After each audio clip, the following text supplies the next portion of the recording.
In last week's video, we talked about how you could find out what it is that you are working on, what you're spending your time on, so that you can decide on what it is that you can outsource. But I have been working with therapists for over 6 years at this point, so I have a pretty good understanding about what it is that you are spending your time on in your private practice. So today I'm going to be talking to you about 8 things that you can outsource to a virtual assistant if you are a therapist in private practice. For those of you who don't know me, I'm Kim. I help therapists get online, get confident with admin, and reduce tech overwhelm. So let's jump straight in with the first thing that you can outsource to a virtual assistant, and that is your bookkeeping.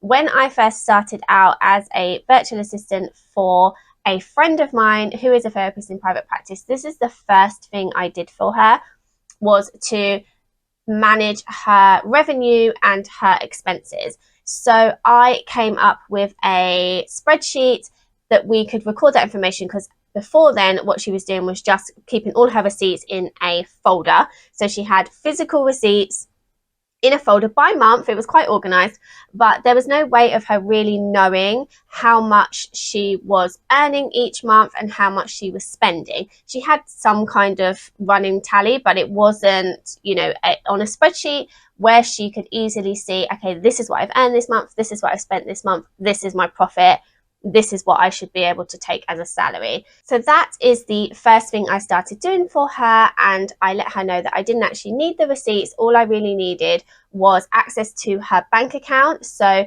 I didn't need the physical access. What I could do is get her to just send me either a CSV or a PDF report of the month's expenses, and then I would be able to send her back a report within a couple of hours so that she knew exactly the financial health of her practice.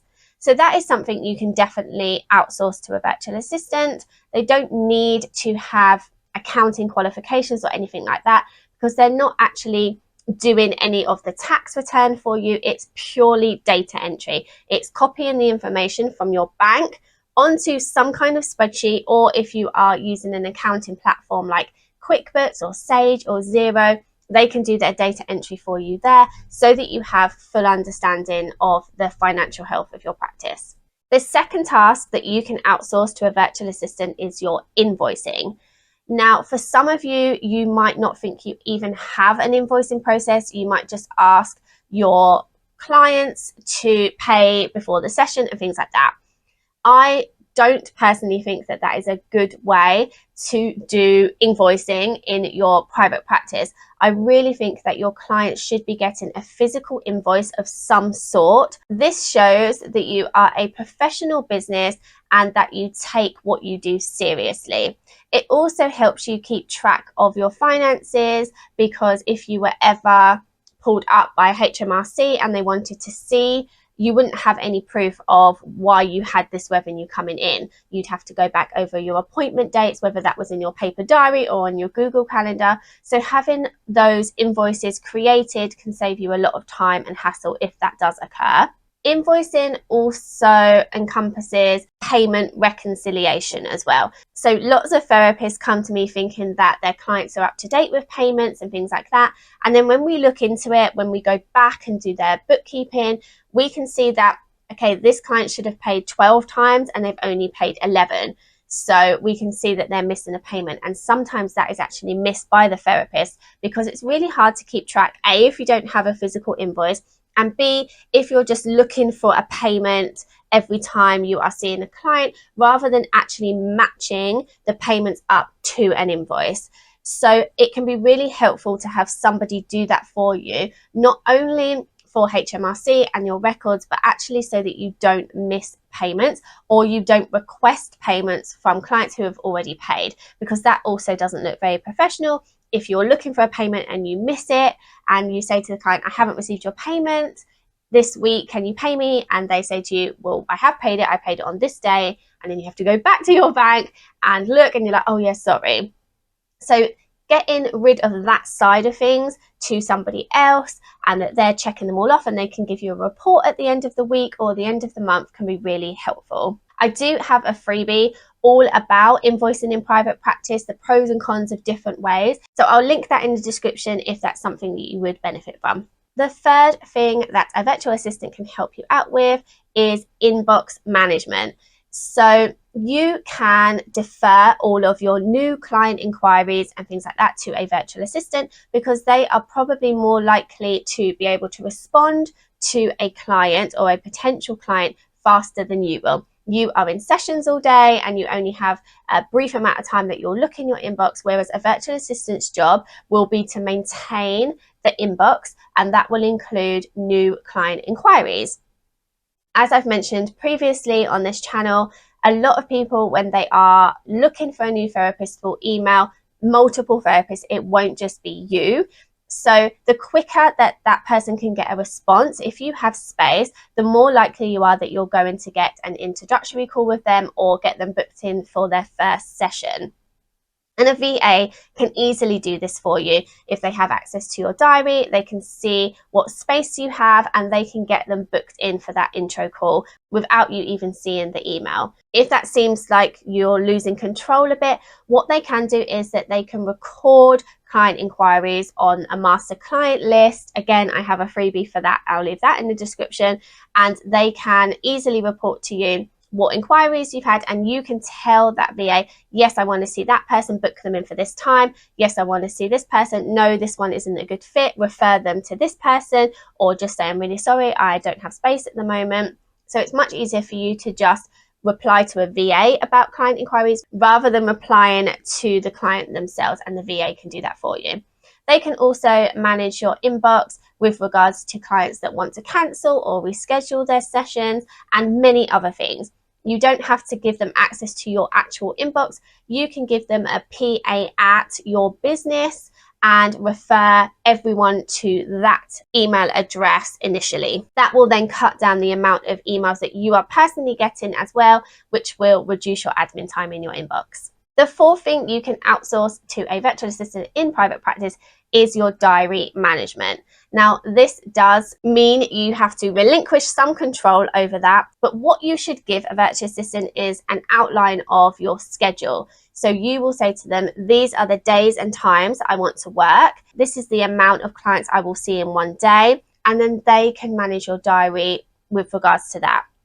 I like to try and get clients on a regular weekly or bi-weekly schedule. So if you don't currently have that, that's something your VA can do and liaise with clients to try and get them on some kind of schedule. That will be really helpful. And I have a video about why that's important, which I'll link as well. But even if you don't work like that and you have a client base that needs to have ad hoc sessions, outsourcing your diary management can save you so much time. For this to work, you do need to have an online calendar that your PA can see and that you can see. Ideally, it should also sync with your phone so that you can always know what's going on in your diary.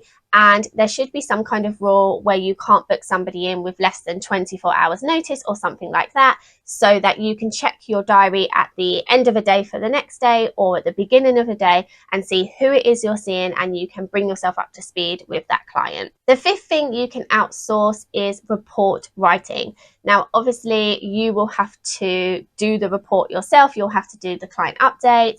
So if you're sending notes to GPs or psychiatrists or something like that, or you offer letters for your clients, maybe your clients at university, and you're doing a letter to the university to ask them for an extension for extenuating circumstances, something like that, you will need to actually tell the VA what to write. And there's lots of ways that you can give that information to your VA, but they can make sure that it's typed up on headed letter paper, that it's saved as a PDF and it's password protected. They can do all of that management around it. They can add it to the client file so that you have a record of it, and then get it sent to the person in a secure way. Just sending a 3-minute voice note about the letter you want to write can save you a ton of time with regards to writing reports. The sixth way is dealing with client onboarding. If you are onboarding clients correctly, this can be a huge time suck, because you need to make sure that you've getting them booked in, that you're invoicing them correctly, that you are sending them all their client paperwork, that you're creating a client file for them on your cloud database so that you can keep everything neatly for that client in one place. You're adding them to the client master list. You're checking that they've paid, that they've filled out their paperwork before their first session. So this can take a huge amount of time if you're doing it correctly. So this is definitely something that you can outsource to your VA, and they can make sure that all of that stuff is done for you prior to the first session. Again, I do have videos all about client onboarding and why that's so important, and I will link them here or in the description because I think I have more than one. The 7th thing that you can outsource to a virtual assistant is medical insurance. This again can be a huge time suck, and if not done correctly, can really waste money and sessions and things like that. Largely when you work with multiple clients of one insurance company, you'll get a remittance and it will be for a random number because they are mixing all of your clients together. So you have to know who you've invoiced and what that matches. Sometimes they don't pay because there's client excess and you need to then chase the client for that. You need to keep on top of the pre-authorized sessions because insurers will say that you have 12 sessions or 20 sessions, something like that. And you need to keep on top of that to make sure you know when that client is coming to the end of their pre-authorized sessions. You also need to keep on top of the revenue coming in from the insurers as well. So it can be a real hassle and a real headache. I do have a template suite that you can buy to help you manage medical insurance, which I will leave a link for in the description as well. This description is going to be full of information, but it is something that you can outsource to your virtual assistant, and that will save you a huge amount of time and stress. And finally, on this list of what you can outsource to a virtual assistant in private practice is maintaining the client database. Now, you might not have an EHR like Power Diary, you might use Google Workspace or something similar, but you will need to have some client database so that you and your virtual assistant can communicate with each other. And also, if you're just working in private practice alone, something so you can see a list of all of your clients and who you're working with currently, who you've worked with in the past, who's on your waiting list, and what inquiries you're getting in, which is where my master client list can come in really handy. So if you're just using something like that, that will still need to be maintained and updated as you stop working with clients, as you take new clients on. You also want to make sure that the client files are up to date with their paperwork, any invoices, and also reports that you've written on their behalf or received from other people. You want to keep these things really neat and tidy so that if you ever need to access it, it's really easy to get that information. So this needs to be maintained by somebody, whether that's you or somebody you outsource it to. If you are using a system like Power Diary, that will also need to be maintained as well. So it's much easier with Power Diary because you can just use a status drop down and say this one's current, this one has discharged, or the language that you use, but it still needs to be maintained so that when, for example, you want to send out a holiday notice to all of your current clients, you're not emailing anybody you're not currently working with. So those are 8 things that most therapists in private practice can outsource to a virtual assistant, and 8 things that a therapist virtual assistant should easily be able to do regardless of the processes that you currently have. They should know how to do these things. I hope that this video has given you some inspiration of things that you can get off your plate and things that you don't need to worry about. Somebody else can take care of all this for you. If you have any questions for me, please leave them in the comments. I'd love to answer any of your questions about working with virtual assistants. Until next time, thanks so much for watching.